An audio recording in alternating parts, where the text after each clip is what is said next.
우리 오늘 요한복음 3장 16절의 말씀을 가지고 함께 나눌 설교의 제목은 복음의 핵심입니다.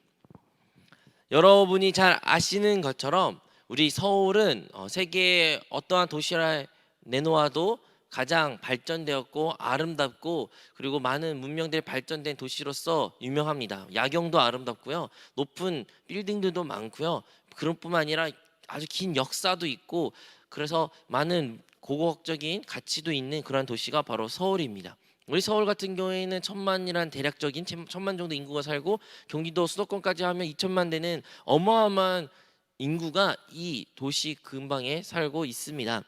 하지만 이 서울의 도시가 여러분이 가지고 있는 인상은 어떠하십니까? 여러분 가지고 있는 서울의 이미지는 어떠한 이미지인가요?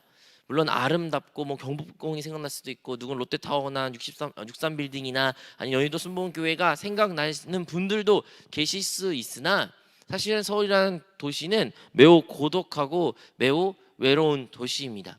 왜냐하면 이 서울이라는 곳은 정말 많은 사람들이 이곳에 올라와 이곳 가운데 일을 하고 이곳 가운데 자기의 꿈을 쫓고 그곳 가운데 생계를 이루어가지만, 하지만 이 서울이라는 곳이 그렇게 많은 사람이 몰려 있을지라도 그 어느 누구도 그 도시 가운데 평안을 누리며 행복을 누리기보다는 비극적이고 안타까운 소식이 많이 들리는 것이 현실이기 때문입니다. 우리나라만 보아도 우리나라 같은 경우에는 20대의 사망한 원인 중에 1위가 다름 아니라 자살이라고 합니다. 51%가 되는 20대 사망 원인이 바로 이 자살이고, 20대뿐만 아니라 30대, 40대 노년까지 다 통틀어도 전 세계에서 가장 많은 자살률을 가지고 있는 것이 우리나라입니다. 우리나라 같은 경우에는 많은 국민들이, 많은 사람들이 내일에 대한 소망이 없고 내일에 대한 불안과 염려와 걱정, 근심으로 쌓인 그 인생들 가운데 인생의 출구가 없고 해답이 보이지 않기 때문에 그들은 그러한 극단적인 선택을 몰게 되는 것이 바로 우리나라의 모습이고 우리가 살고 있는 현 시대입니다. 이렇게 세상 가운데 살아가는 우리도 마찬가지로 우리도 그러한 어려움 가운데 직면합니다. 우리 모두도 실패를 맛보았으며 어려움을 맛보았으며 우리 가운데도 소망이 없고 내일에 대한 두려움이 있고 내가 무엇을 살고 어떻게 살아야 될지 알지 못하는 그러한 무직 가운데 놓여 있을 때도 있습니다. 혹여나 이 자리에 나오신 여러분 중에서도 그러한 상태에 놓이신 분들이 있습니까? 나는 할 수 없어. 나는 과연 내일을 잘 살 수 있을까? 특히 이번 주 같은 경우에는 수능이 있었습니다. 물론 다들 수능을 위해서 우리 기도합니다. 하나님, 우리 모든 수험생들 시험을 잘 보게 해주세요. 재수생들도 잘 보게 하여 주세요. 그래서 좋은 대학 가고 좋은 것을 진학을 해가지고 그들의 꿈이 이루어지게 해주세요. 물론 우리는 그러한 기도를 다 합니다. 저는 근데 한편으로 수능 날이 되면 제 기도 가운데 하나 나온 기도가, 설사 그들이 원하고 그들이 바라는 성적이 안 나왔을지라도 우리 사랑하는 친구들이 믿음을 잃지 않게 하여 주시고, 무엇보다 극단적인 생각이나 그것을 선택하지 않게 해달라고 간절히 기도합니다. 여러분, 얼마나 여러분 가운데 이미 수능을 본 친구도 있고 안 본 친구도 있고, 수능이라는 게 너무 먼 얘기라서 기억도 안 나신 분들도 있겠지만, 인생을 뒤돌아보면 과연 이 수능이라는 게 우리의 목숨까지 내던질 만큼 가치 있는 일이냐라고 물어보면, 많은 사람들, 어르신들은 아니라고 말하지만 정작 그것을 목숨을 내던진 사람들은 그렇지 않습니다. 그렇게 말할 수도 없는 것이죠. 중요한 것은 그 사람이 그 현장에 놓인 그 상황 가운데 느끼는 그 절망감, 내일에 대한 소망이 없음, 그것이 그 사람을 결국에는 그런 극단적인 환경까지 몰아가게 된다는 것입니다. 근데 가장 근본적인 무엇인가요? 왜 그들이 그렇게 극단적인 선택할 수밖에 없고, 왜 그들이 소망이 없고 내일에 대한 희망이 없이 살아갈 수밖에 없다는 그런 생각 가운데 사로잡히는 것입니까? 물론 내가 이것을 망했으니까, 내가 이것을 망쳤으니까 나는 이제 좋은 대학도 갈 수 없어, 나는 이제 좋은 직장을 갈 수도 없어, 나는 이제 내 인생을 행복하지 않을 거야 라고 생각할 수도 있습니다. 꼭 수능뿐만 아니라 우리의 인생의 불안과 염려를 보면 왜 우리가 불안합니까? 왜 우리가 염려 가운데 있습니까? 내일 내가 그 직장을 구하지 않으면, 내가 성공하지 않으면 나는 불행해질 거야, 나는 힘들 거야, 나에게는 가난이 다가올 거야 라고 다양한 이유를 말하지만, 더 근본적인 이유는 나를 사랑하는 사람이 없다는 그 마음 때문에, 그 생각 때문에 사람은 결국에는 극단적인 선택을 한다고 합니다. 사람들의 극단적인 선택의 가장 큰 이유는 누구도 나를 기억하지 않고 누구도 나에 관심이 없으며 아무도 나를 사랑하지 않다는 그 마음이 결국엔 그 사람을 그 극단적인 환경까지 내몰어 친다라고 대부분 통계에서는 나오고 있습니다. 근데 과연 그럴까요? 진짜로 이 세상 가운데 살아간 우리가 느끼기에는 정말로 아무도 우리에게 관심이 없고 아무도 우리에게 사랑을 줄 수 없는 그러한 냉혹한 세상인가요? 하지만 우리가 기억해야 되는 것은 이 세상이 그 누군가 심지어 나를 낳아준 부모조차도 나를 버릴지라도 우리를 버리시지 않는 단 한 분은 우리 하나님이라는 것을 우리 결코 잊어서는 아니 될 줄로 믿습니다. 우리 하나님께서 결코 우리를 포기하지 않았습니다. 우리는 우리 스스로를 포기할 수 있습니다. 나는 가망 없는 사람이야. 내 인생은 망했어. 나는 이제 어떠한 소망도 없어 라고 우리 자신을 정의할지라도 하나님만큼은 결코 그렇게 바라보시지 아니하시고 우리를 포기하시지 않으셨습니다. 바로 오늘 읽었던 그 요한복음 3장 16절 말씀이 그런 말씀입니다. 하나님이 세상을 이처럼 사랑하사. 이 세상이라는 것은 누구를 가리킨 겁니까? 이 세상이라 말한 겁니까? 아니요. 이 세상이라는 의미는 다름 아니라 한 사람 한 사람 우리를 가리킨 하나님의 말씀입니다. 그래서 이 요한복음 3장 16절은 이 성경의 정수, 더 쉬운 말로 하면 성경의 핵심이라고 뽑을 수 있는 아주 중요한 말씀이고 우리가 이 말씀이 참된 말씀이라는 것을 기억하고 믿어야 될 줄로 믿습니다. 우리가 다 성경을 가지고 있어요. 물론 이 자리에 과연 성경을 가지고 나오신 분들은 몇 명이 될지 모르겠습니다. 10손가락 아니 5손가락 뽑힐까요? 과연 이 자리에 진짜 성경책을 들고 나오신 분은 몇 명인지 모르겠지만 적어도 핸드폰에 스마트폰에 우리 다 성경 앱을 설치하였고 성경 앱을 통해서 우리가 성경을 읽는다고 말은 합니다.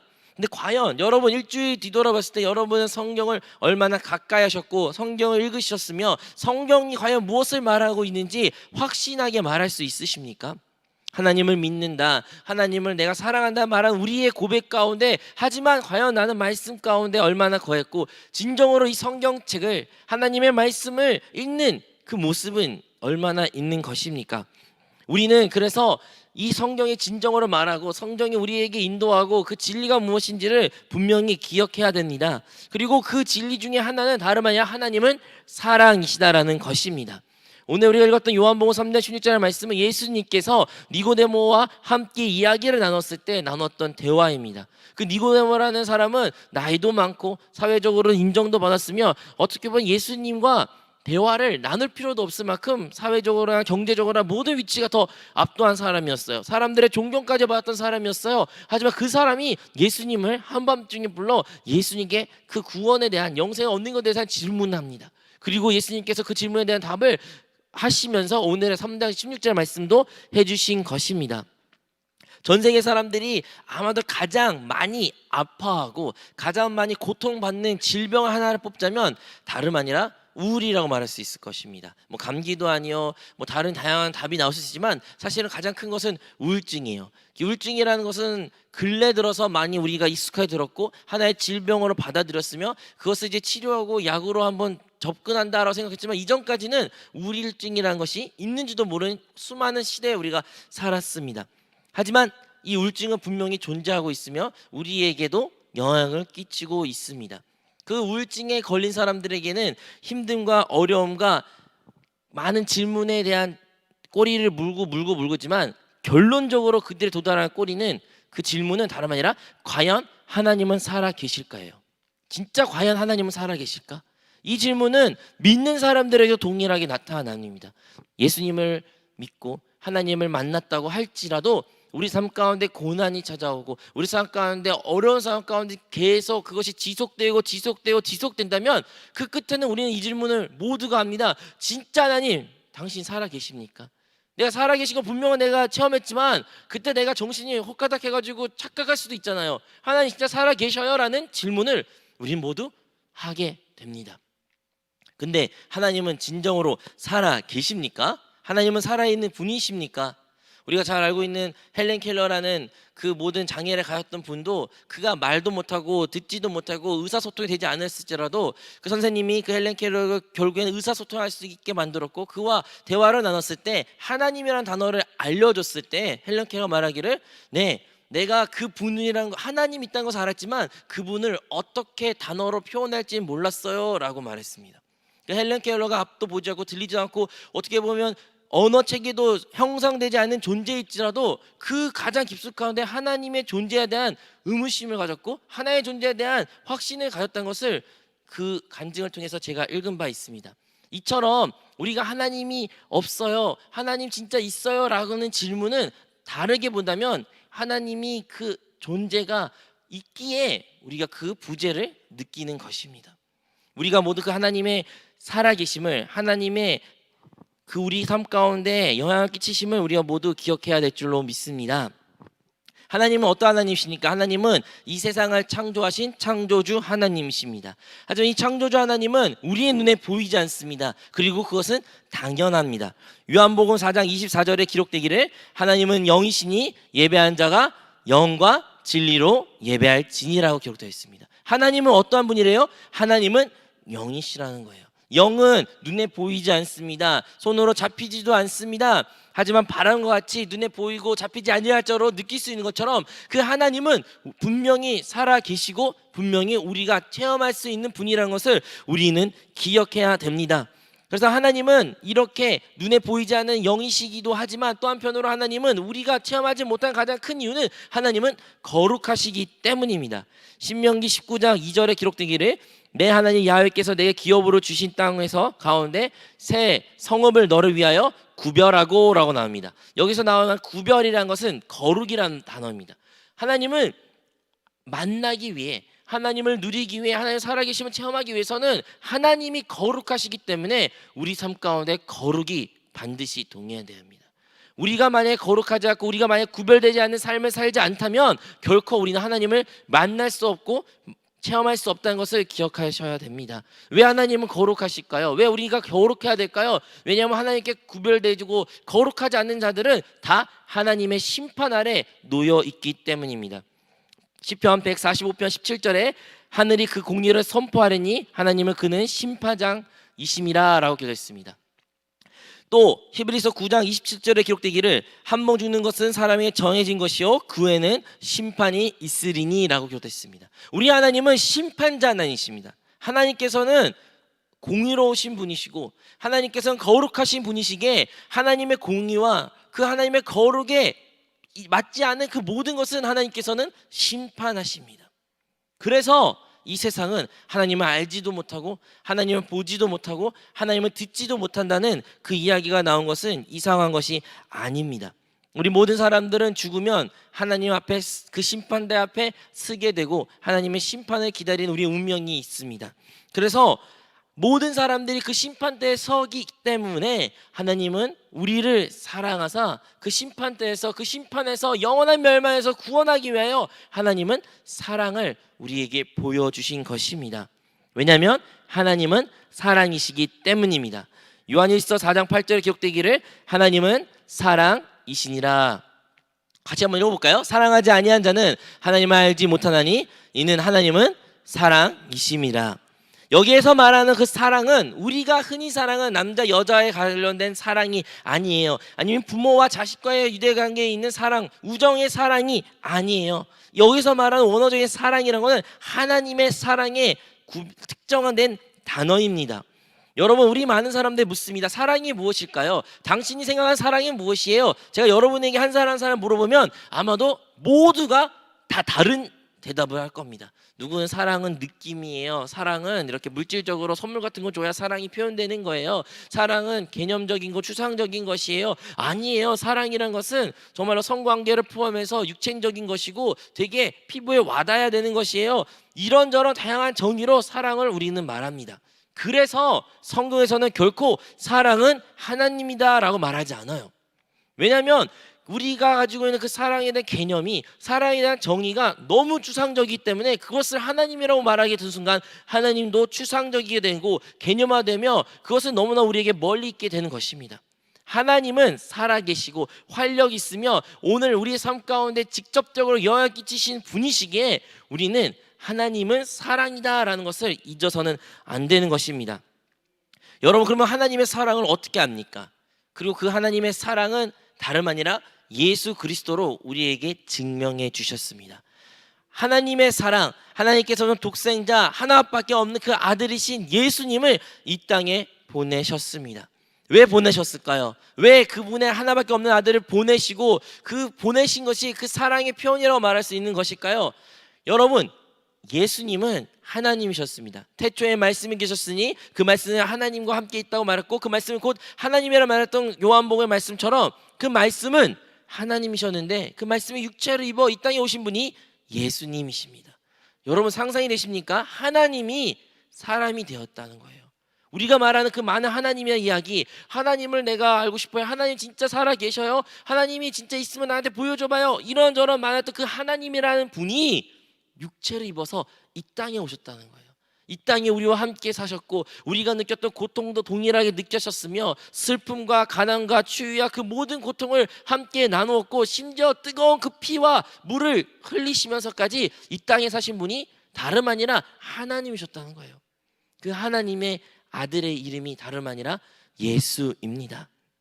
여러분, 우리가 설교 시간 때 너무 많은 이야기를 듣고 많은 것을 우리가 이야기가 스쳐가지만 다른 것을 다 잊어서라도 딱 한 가지만 여러분이 기억하고 나가시면 됩니다. 그것은 다름 아니라 하나님은 사랑이시고 하나님은 나를 사랑하신다. 이것만 여러분이 기억하고 나가신다면 여러분 오늘 예배에 승리하신 줄로 믿습니다. 다른 거 다 기억 안 하셔도 돼요. 하나님은 여러분을 사랑하시고 그 사랑의 표현이 예수 그리스도이십니다. 자, 왜 하나님께서는 이 인류를 창조하시고 왜 이렇게 죄란 것을 만들어서, 문제를 만들어서 우리를 힘들게 했을까라는 의문을 가질 수도 있어요. 하지만 그것은 도리어 하나님이 사랑이시기에 가능했던 일입니다. 만약에 하나님이 사랑하지 않으셨다면, 하나님은 인류를, 아담과 하와를, 우리를 사랑하지 않으셨다면 우리를 굳이 자유의지를 가진 하나님의 형상으로 닮아간 존재로 만들 필요가 없었어요. 그냥 쉽게 로봇을 만들면 돼요. 말 잘 듣는 어떠한 생물처럼 만들면 돼요. 복종시키는 존재로 만들면 돼요. 그런데 그것들이 과연 하나님께 경배와 찬양 드렸을 때 그 사랑으로 드렸다고 말할 수 있겠습니까? 우리가 사랑이라고 말했을 때, 하나님은 사랑이다 표현됐을 때 그 사랑이 의무적이고 복종적인 것입니까? 아니죠. 하나님이 사랑이시기에 그 사랑을 담아 우리의 존재를 만들었을 때 우리가 자유의지를 가지고 우리의 마음과 뜻과 정성과 목숨과 힘을 다하여 주님을 사랑하기를 주님께서는 원하셨고, 그렇게 해서 사람을 만드셨으며 사람에게 선악을 먹게 하는 열매와 생명나무를 먹게 하는 열매를 선택할 수 있는 기회까지 주신 것이 다름 아니라 하나님의 사랑입니다. 우리가 그 하나님의 사랑을 기억하고, 비록 사람은 넘어졌고 사단의 미혹으로 말미암아, 사단의 속임으로 말미암아 사람이 타락하고 그 죄가 들어왔다는 문제에 놓였다는 우리의 현실 가운데 놓였을지라도 우리는 그럼에도 불구하고 하나님 우리를 사랑해서, 그리고 사랑하시기 때문에 하나님의 아들이신 예수를 보냈다는 것을 결코 잊어서는 안 됩니다. 여러분, 이 땅 가운데 아직도 전쟁과 기근과 폭행과 수많은 문제들이 많이 있습니다. 아직도 지구는 수많은 안 좋은 뉴스로 가득 차여 있습니다. 그럴 때마다 우리는 말합니다. 하나님이 살아있으면 어떻게 이런 게 가능할까? 하나님이 살아 계신다면 어떻게 이러한 말도 안 되는 일들이 일어날 수 있을까라고 우리는 말합니다. 근데 여러분, 왜 말도 안 되는 일들이 일어나고 있습니까?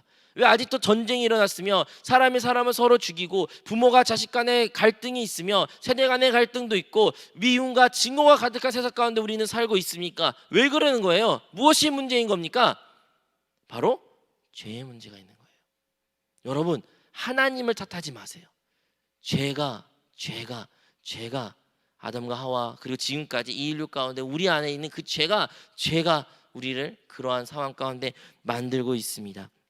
여러분, 사람은 하나님으로부터 십계명을 받았고 하나님도 하나님의 양심을 따라 살으라는 그러한 계명도 받았습니다. 하지만 사람은 어떠합니까? 과연 그 십계명을 지키고 살고 있습니까? 그 양심의 인도하심에 따라, 아니면 양심이 하지 말라는 것을 순종하며 살아가는 사람들입니까? 대부분 아니죠. 아니에요. 다들 십계명도 다 무시한 채 살고 싶다, 십계명을 따르고 싶다라고 말했을지라도 사람은 그 십계명을 온전히 지키지도 못합니다. 양심에 따라 살지도 못하는 것이 사람의 모습입니다. 그런데요, 그 결과는 무엇일까요? 십계명을 지키지 않고 양심을 따라 살지 않는 그 결과는 무엇이니까요? 로마서 6장 23절에 기록되기를 죄의 삭은 사망이요 하나님의 은사는 그리스도 예수 안에 주 안에 있는 영생이라고 말합니다. 죄의 삭은 사망이다.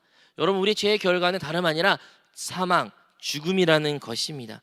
그래서 우리는 기억해야 됩니다. 모든 사람은 태어날 때부터 죄인으로 태어났습니다. 이것을 우리가 어려운 말로 하면 원죄라고 말합니다. 그래서 다윗이 고백했을 때 이러한 고백을 합니다. 내가 어미의 태중에 있을 때부터 죄인이었다고요. 여러분, 우리가 그 어느 누구도 하나님 앞에 온전하지 못한 자임을 기억해야 됩니다. 우리 모두 원죄의 문제, 죄의 문제, 죄를 가지고 태어나다 존재하는 것을 기억해야 됩니다. 또한 두 번째로 기억한 것이 우리가 자아를 형성하고 나서부터도 우리가 자의적으로 저지른 수많은 자범죄들이, 우리가 스스로 지은 죄들이 많이 있다는 것입니다. 우리를 한 주를 뒤돌아볼까요? 과연 우리의 한 주가 하나님 앞에 온전한 모습이 있었습니까? 우리가 한 주를 뒤돌아봤을 때 내가 하나님께 거룩한 모습으로 살아갔고 하나님께 당당하며 나의 삶 가운데 하나님의 사랑이 나타나고 하나님의 의로우심이 나타나는 그런 한 주를 인생을 살았습니까? 아니면 내가 넘어졌고 실수하고 범죄하고 입에 담을 수 없는 욕과, 아니 말을 안 했지라도 내 마음 가운데 속으로 그런 생각을 했습니까? 얼마나 많은 음란한 생각과 정욕적인 생각과 세상의 육신을 따르는 그런 생각을 우리가 살았습니까? 그러한 것을 바라봤을 때 우리는 결코 하나님 앞에 구별되거나 하나님 앞에 거룩하다는 말을 들을 수 없는 존재라는 것을 알아야 됩니다. 그래서 모든 사람들은 육신의 죽음을 맞이하게 되는 것이고 그들의 영 또한 죽었으며 그들에게는 영원한 죽음, 영원한 심판만이 남게 되는 것입니다. 그래서 예수 그리스도를 믿지 않는 자들은 이러한 문제에 빠져 있는 것입니다. 그들의 영은 죽어 있으며 예수를 믿고 예수를 따르지 않는 자들은 그들의 영원한 심판 가운데 놓이게 되었으며 그들의 육신 가운데 사망이 다가온다는 것을 기억해야 됩니다. 그래서 이 세상 가운데는 소망이 없습니다. 아까 말했죠. 우리나라 가운데 수많은 사람들이 스스로 목숨을 끊는다고요. 이 세상 가운데 수많은 사람들이 소망 없이, 미래에 대한 기대가 없이, 인생에 희망 없이 살아간답니다. 네, 이 세상은 희망이 없습니다. 이 세상 가운데 소망이 없습니다. 이 세상은 절망밖에 없으며 정말로 객관적으로 생각하면 왜 살아야 되는 이유조차도 없습니다. 이 고난밖에 없는 세상 가운데 내가 놓여 있는데 내가 내일을 살아봤자 더 큰 고난밖에 없고 형태만 다를 뿐이지 또 다른 고난이 찾아올 텐데 오늘의 내가 살아갈 이유조차가 없는 것이 이 세상의 모습이고 현실입니다. 우리의 모습인가요? 그러면 우리도 그렇게 느껴지십니까? 그러면 하나님은 도대체 무슨 일을 하신 걸까요? 하나님께서는 아까 말한 것처럼 이 땅에 오시기를 작정하셨습니다. 그리고 그분의 독생자 예수 그리스도 이 땅에 보내시고 그분을 통하여 하나님의 뜻을, 하나님의 꿈을 이 땅 가운데 실천했습니다. 그래서 예수님은 이 땅에 오셨을 때 우리의 삶의 현실적인 문제를 다 다루셨으며 우리의 영적인 문제도 다루셨으며 우리의 영원한 심판의 문제조차도 예수님께서 다 다루셨습니다. 우리 예수님은 그 모든 것을 어디에서 이루시고 완성하셨습니까? 다름 아니라 십자가에서 이루시고 완성했습니다. 여러분, 예수님께서는 죄 없는 분이시기에 그는 결코 죽어서도 안 되고 죽을 필요도 없었지만 그는 스스로 우리의 모든 죄를 짊어지시고 십자가에서 모든 피와 모든 물을 흘리시고 죽으셨습니다. 제가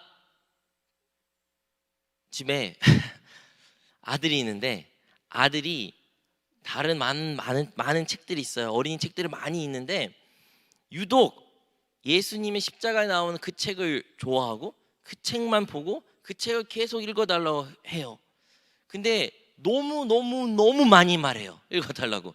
여러분 상상을 초월합니다. 하루에 그걸 한 100번 들으면 정말 사람이 막 어떻게 할지 모르겠어요. 근데 계속 십자가를 읽어달래요. 근데 그 모습을 보고 어느 순간 제가 느낀 게 뭐냐면 이 아이는 알고 모르고 상관없이 이렇게 십자가에 대해서 많이 말하고 있는데 과연 나는 예수님의 십자가에 대해 얼마나 많이 말하고 있으며 묵상했는지 한번 고민하게 되었습니다. 여러분, 예수님 십자가가 과연 우리에게 어떤 의미로 다가오셨습니까? 아니, 예수님의 십자가에 대해서 여러분 어떻게 생각하고 계십니까? 우리는 너무 가끔씩 예수님 십자가를 쉽게 생각하고 이미 이루신 사실이기 때문에 너무 가치를 낮게 여기는 경우가 있습니다.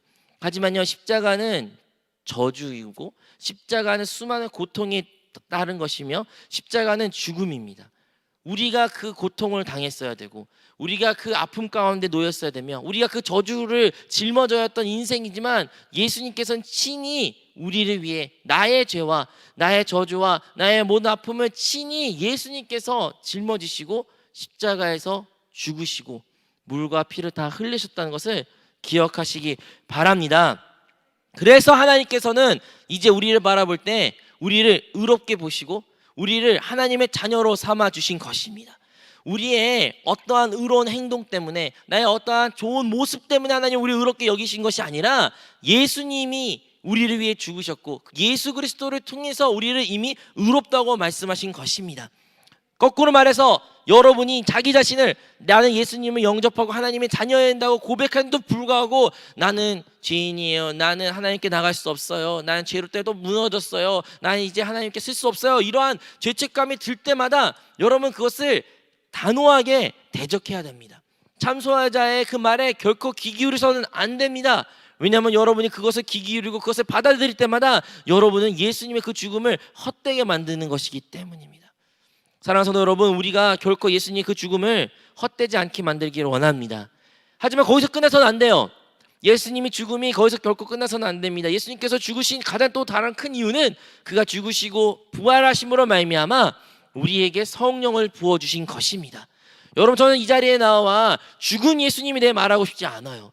예수님이 죽으셨다, 그 죽으신 예수님 그 사랑의 헌신에 대해 말하는 것이 아니에요. 저는 여러분에게 살아계시고 부활하신 예수 그리스도에 대해 말하는 것입니다.